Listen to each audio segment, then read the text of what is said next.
कि अनिला जी बार बार मोदी जी को ब्रांड बता रही हैं, योगी जी को ब्रांड बता रही हैं। अरे भैया, हिमाचल में, कर्नाटका में मोदी के नाम पर वोट मांगे गए, रैलियां कराई गई, प्रोग्राम कराए गए। जनता ने तो बदल दिया भारतीय जनता पार्टी को। वहां भी तो डबल इंजन की सरकार थी। लेकिन सचिन रावत, उत्तर प्रदेश में कांग्रेस की स्थिति क्या है, ये किसी से छुपी नहीं है ना। अपनी चीजों को वसूलती जरूर है। उत्तर प्रदेश में योगी आदित्यनाथ बैठे हुए हैं ना, आप कैसे लड़िएगा? उत्तर प्रदेश में कांग्रेस कहां खड़ी है आज की डेट में? अच्छा, अनुज जी, मैं तो पूछना चाह रहा हूं, योगी आदित्यनाथ जी ने तो हिमाचल में स्टार प्रचारक के तौर पे कैंपेन किया था। मैं हिमाचल का प्रभारी था और हमारी विधानसभा में आए थे, बड़ी बड़ी बातें कर गए थे, हिंदू वाली बात करके पोलराइजेशन कराने की कोशिश कर गए थे। लेकिन क्या हुआ, जहां जहां योगी आदित्यनाथ जी गए हैं उत्तर प्रदेश छोड़ करके, वहां वहां भारतीय जनता पार्टी का जो विधायक था वो चुनाव हारा, भारतीय जनता पार्टी हारी। हाँ। मैं तो चाहता हूं कि मोदी के नाम पर ये लोग वोट मांगे, क्योंकि हाँ। जनता इस बार तैयार बैठी हुई, डाटा बना करके तैयार बैठी हुई है। हाँ। मैं तो कहना चाहूंगा अनिला जी से, अनिला जी ने अभी पता नहीं कौन से आंकड़े इन्होंने गिना दिए। मैं तो कहना चाहूंगा तो अनिला जी झूठ थोड़े ना बोल रही है जो आंकड़े गिना रही है। मौसम गुलाबी है, अनिला जी के आंकड़े झूठे हैं और इनका दावा किताबी है। झूठ बोल रही है अनिला जी, आप कह रहे हैं। अपना मन बनाने के लिए तैयारी कर ली है कि इन लोगों ने जिस तरह से देश को झूठ बोलने के लिए, बरगलाने के लिए पूरी साजिश रची, कोशिश की, आज देश की जनता समझ चुकी है। और आने वाले समय में 2 राज्यों में परिवर्तन हुआ है, 4 राज्यों में चुनाव है, और जिसमें से मध्य प्रदेश में ये बुरी तरह हारने वाले हैं। उसके बाद लोकसभा चुनाव है।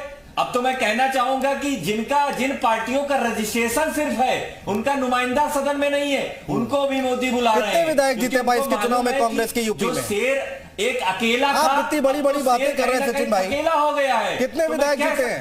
कि अब ये जो माहौल क्रिएट करने, कितने विधायक जीते कांग्रेस पार्टी के उत्तर प्रदेश में? देश की जनता 22 के चुनाव में कितने विधायक जीते, मुझे बताइए ना। परिवर्तन प्रकृति का नियम है। अरे ठीक है सचिन रावत, एक सांस में बोलते रहेंगे, ऐसे थोड़े ना होगा। लड़की हूं लड़ सकती हूं नारा दिया था ना। कितने विधायक आए आपके उत्तर प्रदेश में? अरे इन लोगों ने झूठ बोलने का काम किया। हाँ। इन लोगों ने पोलराइजेशन करने का काम किया। अरे तो आप है ना, आप बताइए ना लोगों को। आपने जिस तरह से इनके कि झूठ बोल रही बीजेपी, 70 लाख रोजगार देंगे, जनता को झूठ बोलने का काम किया। हमने मुद्दों की सियासत की, हम लोगों ने मुद्दों की सियासत की, मुद्दों को लेकर के जनता के सामने गए। लेकिन कहीं ना कहीं आने वाले समय में सच की जीत, वो जीत अनिला जी, विपक्ष हमेशा ये कहता है, देखिए अभिषेक राय और सचिन रावत एक ही बात कह रहे हैं कि झूठ की बुनियाद पर खड़े हैं आप लोग। ज्यादा दिन नहीं होती। बोलिए अनिला जी, बोलिए, जल्दी से बोलिए। हाँ, बोलिए। टैकलिंग तो नहीं चलेगी ना। देखिए, ऐसा ही होता है कि जब कोई व्यक्ति पढ़ लिख कर नहीं आता ना, तो उसको तथ्यों का ज्ञान नहीं होता है। मुझको चैलेंज करने से पहले जाकर पढ़ लिख कर बैठा करें। मैं उस प्रकार की प्रवक्ता हूं कि जो तथ्यों पे बात करती हूँ, रिसर्च कर बैठती हूँ, हवा में आप लोगों की तरह चिल्लाती नहीं हूँ। बात मैं अपने प्रदेश की अगर करती हूँ, योगी आदित्यनाथ जी के सामने कोई टिकता है क्या? जमानत जब्त पार्टी है आपकी कांग्रेस पार्टी।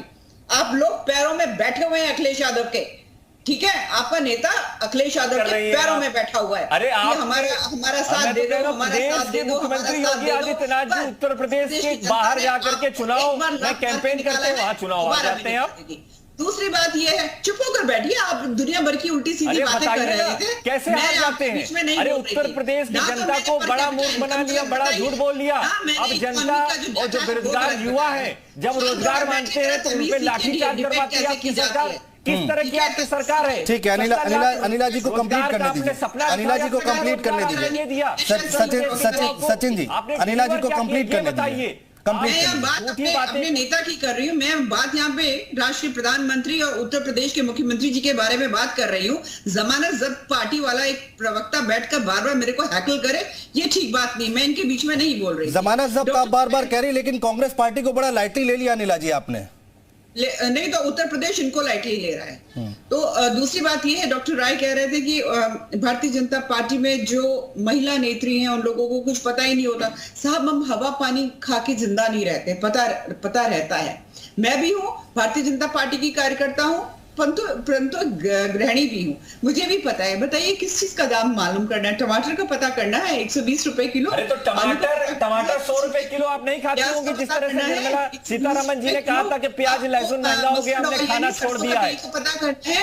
आज बताइए ना कि टमाटर, तेल और सब्जियों के दाम कैसे बढ़ गए। अब ये भी कहेंगे कि कहीं ना कहीं प्राकृतिक आपदा हो गई इसमें भी। ठीक है, देखिए आप लोग देखिए, विपक्ष अगर सवाल उठा रहा है महंगाई पर, आम आदमी है, आप लोग कहते हैं महंगाई पर बात नहीं करते। अब वो बात हो रही है, अनिला जी जवाब दे रही है। आदमी है, टमाटर अदरक मिर्च सब पर जवाब दे रही है। रुक तो जाइए मार्केट में तो 100 रुपए किलो टमाटर, हाँ रुक जाइए, तेल खरीदना पड़ता है, पेट्रोल खरीदना पड़ता है, डीजल खरीदना पड़ता है।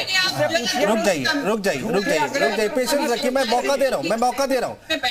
अनिला जी जवाब दीजिए, सब्जियों पर जवाब दे रही थी आप, महंगाई है, वाकई महंगा है, जवाब दीजिए। ऐसा है कि जी बिल्कुल इन्फ्लेशन की अगर मैं बात करती हूँ कि हर मॉनसून में इस तरीके का इन्फ्लेशन आता है और फिर वो कंट्रोल भी हो जाता है। ठीक है, अगर ये लोग लगातार ये कहेंगे कि भाई इन्फ्लेशन कॉन्टिन्यूअस है, नहीं, अगर आप फर्स्ट क्वार्टर ऑफ 2023 देखेंगे, इन्फ्लेशन रेट में, रिटेल इन्फ्लेशन रेट में डिप आया था।